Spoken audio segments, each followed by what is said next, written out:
Diriwayatkan dalam hadis Umar bin Khattab, demikian pula dalam hadis Abu Hurairah. Dan ini lafaz Abu Hurairah, Rasulullah SAW bersabda, "Man yuridillahu bi khairan yufaqihu fid din." Barang siapa yang Allah inginkan kebaikan kepadanya, Allah akan jadikan ia faqih dalam agama. Sekarang pertanyaannya, Pak, selama ini kita lebih faqih tentang ilmu dunia atau lebih faqih tentang ilmu agama? Kalau ternyata kita selama ini lebih faqih tentang dunia, masih terkena ancaman Allah. Dalam surat Ar-Rum ayat 7, Allah Ta'ala berfirman, "Ya'lamuna zahiran minal hayatid dunya." Mereka hanya berilmu tentang lahiriah kehidupan dunia saja. Wa hum 'anil akhirati ghafilun, sementara mereka lalai dari kehidupan apa? Akhirat mereka. Berkata Ibnu Jarir At-Tabari, "Ay aktsarun nas laisa lahum ilmun illa bid-dunya wa aqsabiha wa syu'uniha wa ma fiha. Fa huwa hudzaqun adqiya fi tahsiliha wa wujuhi makasibiha wa hum ghafiluna 'amma yanfa'uhum fid daril akhirah. Ka'anna ahadahum mughaffalun la dhihna lahu wa la fikrah." Artinya, kebanyakan manusia itu, kata beliau, tidak ada ilmu, tidak memiliki ilmu kecuali dunia saja dan bagaimana tata cara cari duit. Makanya kayak gituan paham banget sudah. Ada orang Pak profesor dalam ilmu biologi. Dia pelajari tentang bunga, tentang berbagai macam ya tanaman.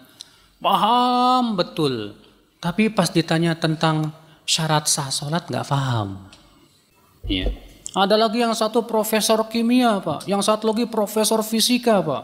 Kalau ditanya tentang kimia, fisika, Masya Allah. Pas ditanya tentang 7 syarat la ilaha illallah nggak tahu. Nah, ini yang dicela oleh Allah dalam Al-Quran tadi. Surat Ar-Rum ayat 7. Ya'lamuna zahiran minal hayatid dunya. Mereka hanya berilmunya tentang apa? Lahiriah kehidupan dunia. Maka jangan sampai kita ini, Pak, masuk dalam ayat ini. Yang orang-orang yang dicela oleh Allah hanya sebatas ilmu kita tentang kehidupan dunia, sementara ilmu kita tentang akhirat sangat sedikit sekali.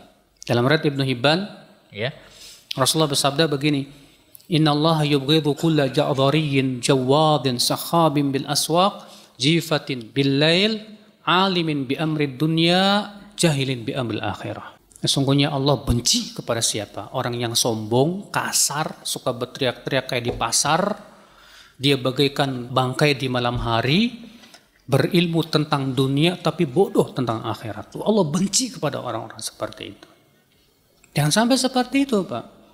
Ya. Maka kalau antum berkata, "Oh, tapi kan Ustadz dunia akhirat harus 50-50." Kita katakan, "Loh, ilmu ente udah 50-50 belum? Ilmu tentang dunianya banyak banget, tapi ilmu tentang agamanya kok nol. Masa 50-50? 50-50 itu antum kuasai ilmu fisika sehebat-hebatnya, antum kuasai Al-Quran dan hadis sehebat-hebatnya. Baru tuh 50-50. Kalau belum begitu jangan ngomong ente 50-50. Ya. Tuh para ulama terdahulu, Al-Imam Ibnu Qayyim, beliau ahli kesehatan, Pak.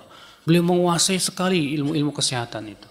Tapi beliau juga mujtahid mutlak di dalam masalah ilmu fikih, akidah dan yang lainnya menguasai betul.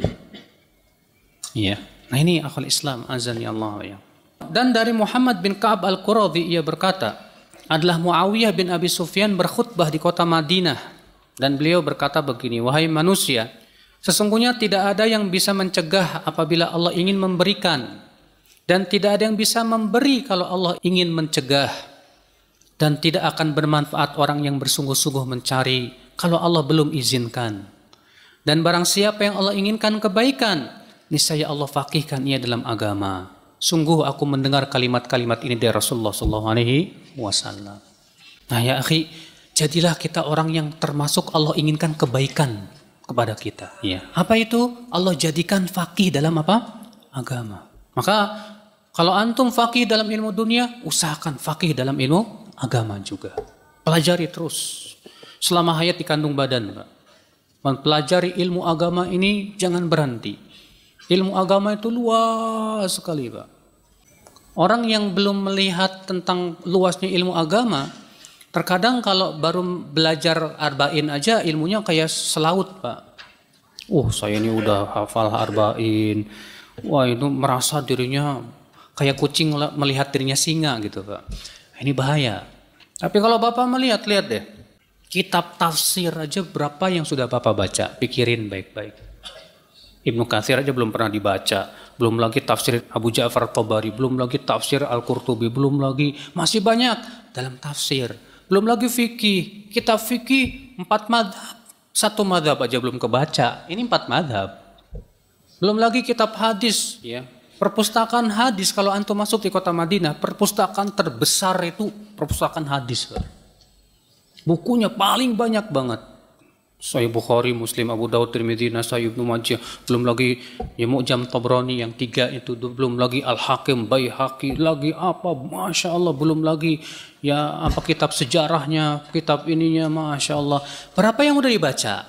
Sahih Bukhari aja belum pernah kebaca. Boro-boro Muslim, Abu Daud, Tirmidzi, Nasai. Bulughul Maram aja nggak pernah megang. Tapi kalau komen kayak ulama besar, nah ini yang bahaya Pak. Ya. Maka kalau kita tidak usahakan sungguh-sungguh untuk terus membaca dan kita tidak jadwalkan ada jadwal per hari membaca, ya susah Pak. Apalagi zaman sekarang nih mudah loh Pak. Bapak nggak usah bawa kitab banyak ya di tas nih, nggak usah. Di HP antum bisa download banyak banget. Ada namanya waqfiyah.com. Antum pilih tuh buku yang sangat banyak, tinggal di-download, tinggal baca. Cuman susahnya begitu kalau baca di HP itu, Pak. Pas baca ada yang bunyi tong ting, tong apa sih?